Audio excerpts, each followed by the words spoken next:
actually, I went to that event with my friend from school, and her name is Yoon-sun. Her name is what? Yoon-sun. Mm-hmm. And she's a fob, but she moved here in like middle school or high school. She is awesome. She's like the best person ever. Okay. And she plays do you know the Korean instrument, the kayagum? The thing. The one with like 20,000 strings and then you... Not 20,000, but yes. And it's like really long and you sit on the floor and it's like very traditional. Yeah. So she plays that. And she brought that. The whole reason she went and invited me was because she was doing a performance. And she was performing a song. It was so beautiful. And the night before, we were like in her room, and she hadn't played it in like years, so she was like frantically like rehearsing on the floor. But we got to film everything, and it was really cool. There he is. These are my kids. So have you been coming every consecutive year?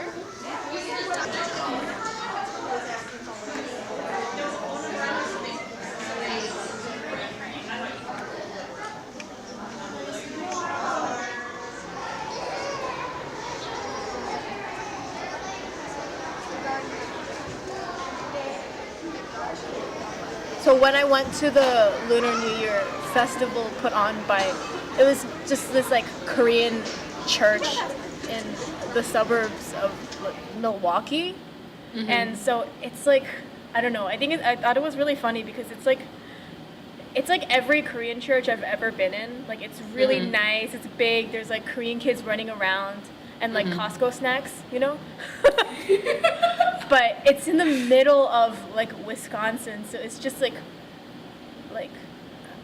forest and like deer and just middle of nowhere kind of looking place. I don't know. It was so surreal. But like once you walk inside, it's like every Korean church I've ever been in my life. But anyways, yeah, no, it was like super weird because it was the Lunar New Year festival put on by this Korean church for American families who've adopted Korean kids. And I don't know, I thought it was really interesting that like to see that and like to play with the kids and like talk with the parents, but know that there's like such a huge history behind it.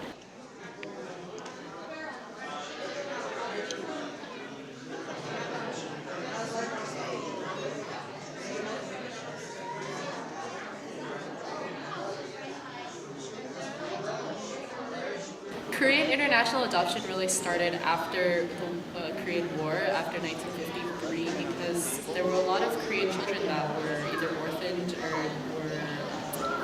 where their families didn't have enough resources to take care of them adequately. So, actually, there are two different reasons why Korean international adoption started. Okay. We can go through both reasons. The first reason is that, yes, the country didn't have enough resources to support its children, especially in the aftermath of the war. The other reason, though, is that a lot of the people that came over to Korea to help fight North Korea and China, they were not Korean, obviously. They were white, they were black, they were from other places around the world, and a lot of them had relations with Korean women because, you know, that's kind of the thing that you do. Yeah. And so a lot of these women bore interracial children, and in Korea at the time, it was really taboo for a child not to be full Korean, so they were really ostracized from their communities. No one was really willing, oh God, I can't talk. No one was really willing to take care of them, and so they were just kind of left in orphanages, so people saw the need to adopt these children. And, oh my God, there's a third reason too. So the third reason is that as a newly created country, South Korea and North Korea too knew that they didn't have much standing in the international community. And so the president, Lee Sung-man, South Korea, he needed to figure out a way to get these developed countries to create ties with a really underdeveloped country like South Korea. What happened was Lee decided that in an effort to create ties with more developed more developed countries, he decided to start sending these war orphans over to these international countries where they could adopt these children back into their country. He had a twofold reason for that. The first was to create the ties with other countries. The second was to kind of move these interracial children out of what he wanted to create as a pure Korean. I don't know. It really sounds like Harry Potter right now. So. But yeah, he wanted to create he envisioned a Korea where everyone was full Korean, and he didn't really have any room for any interracial children in that new Korea that he wanted. But the thing that really kickstarted Korean international adoption was a person named Holt. I just forgot his first name right now, but his name is Holt. At least you remember the last name, and not just the first name. So this man Holt, he and his wife actually ended up adopting somewhere around like 7 or 9 Korean children because they felt that it was their Christian duty to adopt these children who had no families, and to bring them over to a place where they would be able to have a new life and to grow up in a Christian community and just kind of be have greater opportunities than they would have had in Korea. So as he adopted more and more children, he became more interested in also having people around him in his community and in the rest of the United States to adopt these children that didn't have homes or families, or they seemed very poorly cared for, or something like that. So this is terrible. So he that's really how it started.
My favorite part was looking at how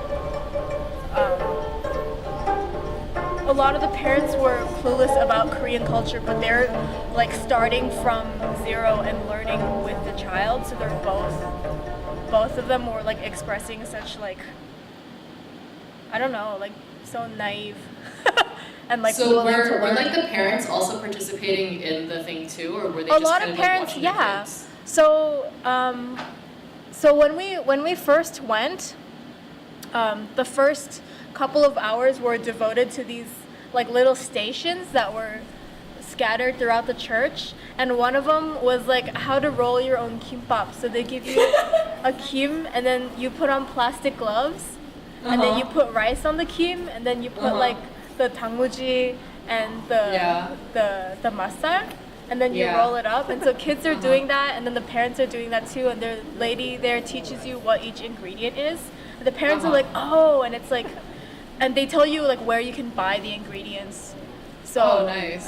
And then they're eating kimbap together.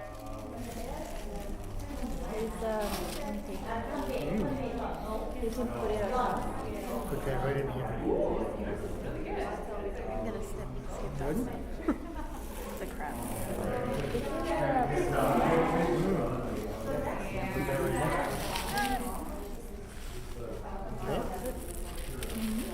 And you grab the end of the black seed, and then you roll it.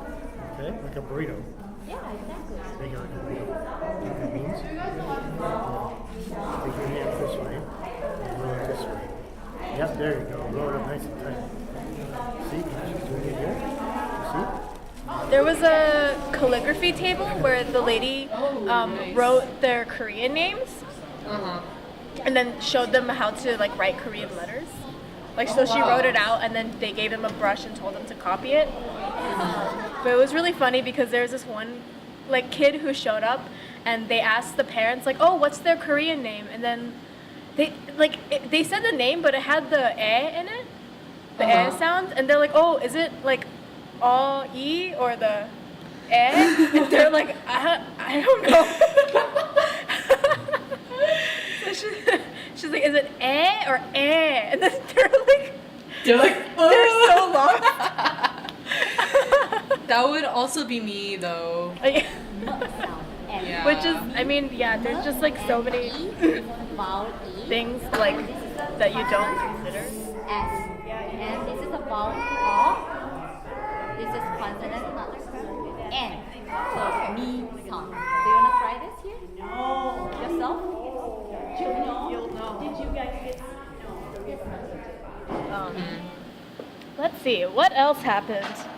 Was anyone teaching them how to sebe and stuff and get money? Yes! Yes! Yes! The most important part. How did you forget? Yeah. And it was really cute because when I was talking to random parents, I was like, oh, so do you know about how to do that? How to do sebe? And they're like, oh, yeah, like we do it in our house on like Lunar New Year. I was like, That's really whoa! cute. But they had a room where they set up the like mats, and then they taught you how to do it. And so me and my filmmaker, we walked in and we did a demonstration too. Only they taught him how to do the woman version. Oh my gosh. Which is really great. We have footage of Nice. that. Nice.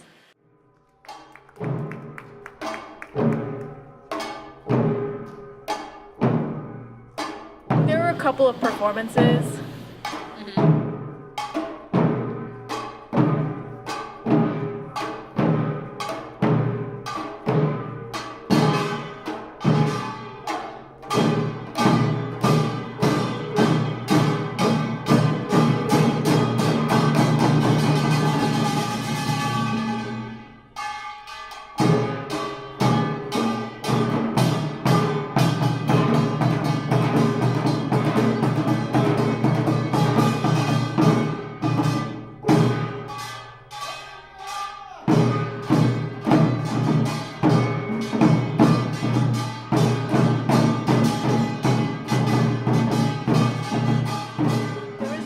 Adorable taekwondo demonstration done by all these kids from like the local dojo, and like they played it to like they were doing all the demonstrations and they were playing this like power workout music, which was so great. And they like broke boards. They should have played K-pop music. They should have. That is real culture. Oh my! This man came out and he was like doing this game show thing for 30 minutes where he had everybody like he announced all these trivia questions about Korea. Okay, what is the first number one national treasure of South Korea? In Seoul. right? In Seoul. You can also say in English too. Okay, just one. He went around and like had people answer them. Uh-huh. And one of the questions was like, what is the national treasure of Korea? And then one of the like adoptee kids, he was maybe like 3 years old. He's like, oh, I know. And so he gave the mic to him. He's like, Kimchi. And everyone was like, oh my god. Because you know the answer. Indeed, a national treasure. Yeah, the national treasure is Dongdaemun. You know the gate. It's is a it the big one that landmark. burned down.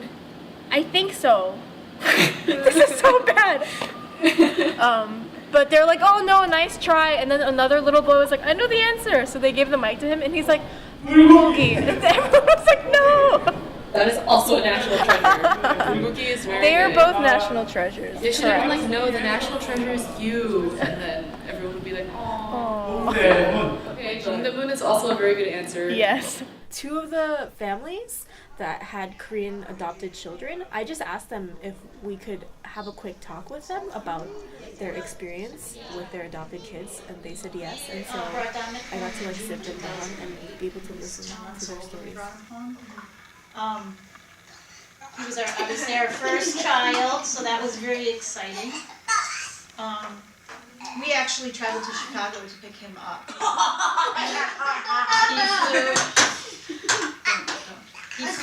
He flew here to meet us in Chicago. So Straight from Korea? yes. Wow. Do you remember anything? No. No? Do you remember anything about coming on the airplane? No. Probably not. 10 months, yeah. He's 7 years old now. 7 years old. Wow. So that's you're 7. So that's a long time. He doesn't really remember. But we look at pictures a lot. When he was 2, we had the chance to meet his foster mom from Korea. We traveled to Chicago and she met us there. And we were able to sit with her for about maybe an hour with an interpreter, and they helped us to talk with her. So that was really excellent, and something that we found out is very rare, that they would be traveling here. So To come all the way there from Korea. What was what was the first thing you kind of asked her or talked to her about? she wanted to know, a lot about him. First of all, she didn't recognize him, so that was hard for her at first. But then when she realized, yes, this was, the same child that I was taking care of, then I just remember this, she went like this to him, because he always went like this, and he did that back to He would clench his fists, and immediately that mom, or foster mom, knew who it was, and it was just like tears were yeah, it was really emotional for her. She had they told us 20 foster kids over the years, and she specifically called and asked to see Donovan. So it was pretty cool. So yeah, that when he went like this to her, then that was hard. She started crying. But she told us that, she was so happy to see you. And she told us that she had older sons, and they had a very special bond with them. So she really wanted to be able to see him again. Sorry. That's really wonderful. Yeah, that was probably the biggest remembrance of our experience. I bet that says a lot about his personality and his Yes. very distinct. Yes. Yep. Do you guys want to give a little intro? Sure. We brought home Evan in 2010, and he was 13 months old. We traveled to Korea. We got the phone call, and it was kind of like get the phone call, and then you book tickets and go as quickly as you can. And we had, sent letters to his foster parents in Korea, and we received a few pictures of him. But as far as a lot of information, we got some information about his birth family. But when we went there, we were allowed to visit him once, and then they gave us custody the day before we left. So he only knew us for a few hours before we got back on the plane and headed to the U.S. Crazy, that's just back to back. Yes. Life-changing moments. Yes. And Xavier's experience was very different because we went to they started a new process in Korea where they're asking families to travel to appear in court. Oh, sit down, buddy. Travel to appear in court, and then you fly home. You have 2 visits with him. One in the foster family's house, which was really nice. We did not get that with Evan. Oh, you have to see any context. Yes. And then we had one visit at the agency. And then we appeared in court and flew home. And then 4 days later, they called us back and said, you have approval, and asked us to come back for custody. So you have to go twice. So then you book tickets again and fly back. 9 days apart, so. Yeah. But the nice thing was, we got custody of Xavier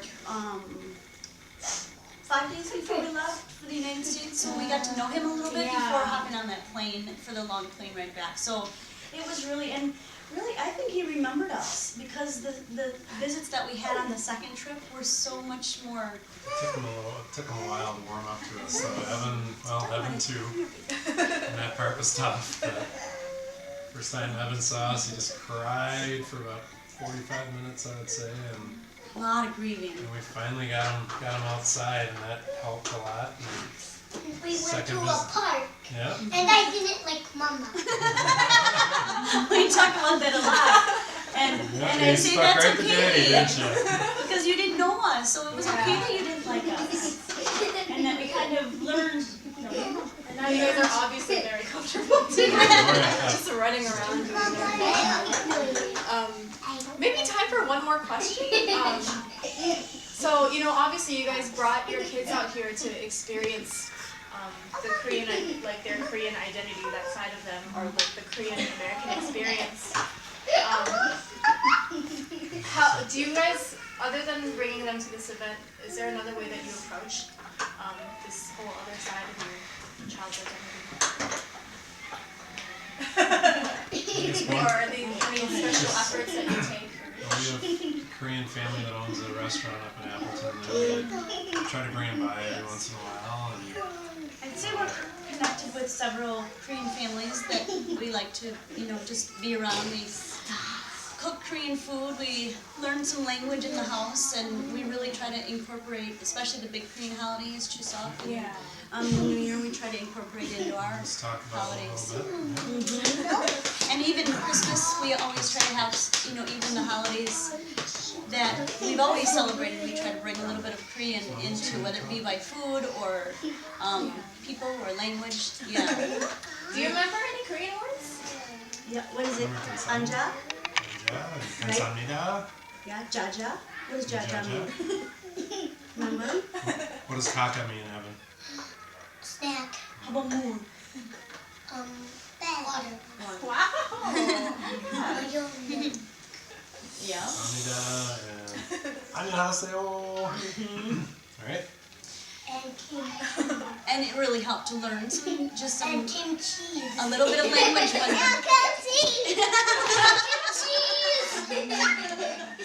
said kimchi. I heard Kimchi.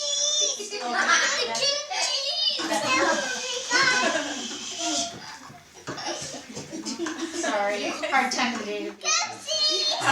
The day of Starting to lose them a little bit here. Yeah, what about you? I think just as Kristen said, just the connections with other families. We have a family in our church in Green Bay that we know they adopted their son from Catholic, and they're here today too. So, yeah, that seems really nice to have that community connection with other people outside the family. But it's also been, treating him as an individual. He's very different than Devin, and we've had to, try and determine what's the best course for him. Yeah. Whether it's, his schooling and whatnot, we're trying to figure out a best case situation for him, and it's been a fun journey just to determine,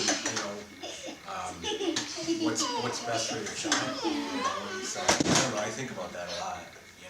Yeah, it must be such a changing thing where there's obviously no right answer, so just adapting to different situations. Absolutely. And I think trying to follow their lead in so many aspects, don't you? It's questions and what they're interested in. If they're totally against eating Korean, we don't. He eats a lot more Korean than he does. We don't force it, but just.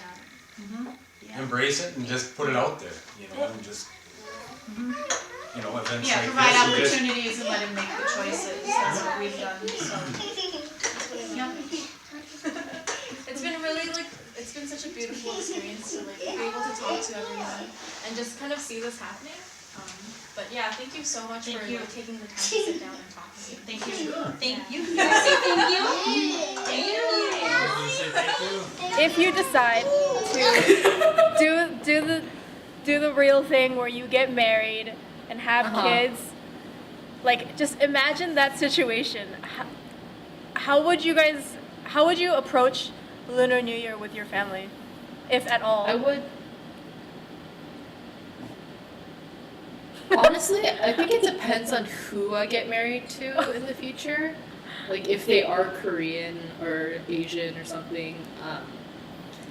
But I think just personally, I would want my kids to still honor these traditions. I mean, my parents make me dress up in a hanbok every year, so maybe I won't go that far. But I'd still want them to do sebe and for us to eat together and like all this stuff. Just, even if it's not because we live in a Korean area, but just to keep the traditions alive. Yeah. One of the ways that Korean people are kind of create networks and hang on to their old traditions is to go to church. That's true. Like the church is like their community. You know, like when we were younger, I know both of our parents, they always hung out at church. Like we were both part of the Sangade, and like we spent like every waking moment at church on Sundays. It's a place for people to like come where they are similar and just kind of be it's like able a to community hang out center. with each other. But I think because we are definitely Korean American, so we can start branching out to other places and start looking for networking opportunities with both people that are like ourselves, like Korean Americans or Asian Americans, and other people that are not Asian American, because we're more comfortable in that setting. So I think in that aspect, we are going to start moving away from the church a little bit. When our generation grows up and has kids, like, are we gonna do that, or are we gonna turn it into something else? Like, are we turning it into something else right now?